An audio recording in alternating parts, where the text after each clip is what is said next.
Donc je m'appelle Nathalie Stoer, j'ai commencé il y a 38 ans, en 83, en sentant au opium. Ça m'a changé ma vie, c'était une révélation. Je suis partie à Grasse pour apprendre mon métier, je suis partie à New York dans les années 90 et j'ai adoré travailler dans les grosses boîtes jusqu'au jour où j'ai voulu avoir plus de sens, j'ai eu un besoin de sens et donc du coup là je suis indépendante. En fait moi j'ai trouvé ça je vous dis, j'ai trouvé ça très poétique, très sincère. Et du coup, j'ai essayé d'être au plus proche de l'histoire. C'est-à-dire que, par exemple, alors écoutez, quand j'ai reçu le projet, j'étais très sensible à l'ambiance, aux couleurs, aux mots qui inspiraient la nostalgie.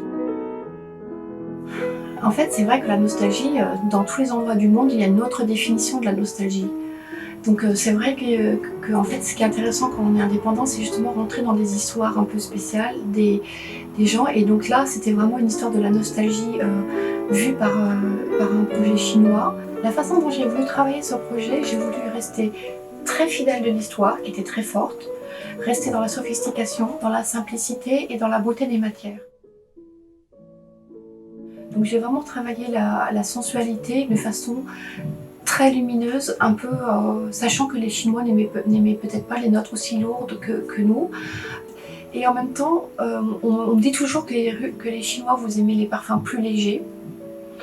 Alors ça, c'est peut-être vrai, mais je sais qu'il y a aussi des Chinois qui s'ouvrent aussi à des parfums plus singuliers, plus personnels, que si la porte d'entrée, c'est le parfum léger et qui n'a pas beaucoup de personnalité, je pense que ça va changer très vite et que je pense que la jeune génération va évidemment aller vers des choses beaucoup plus créatives, plus personnelles.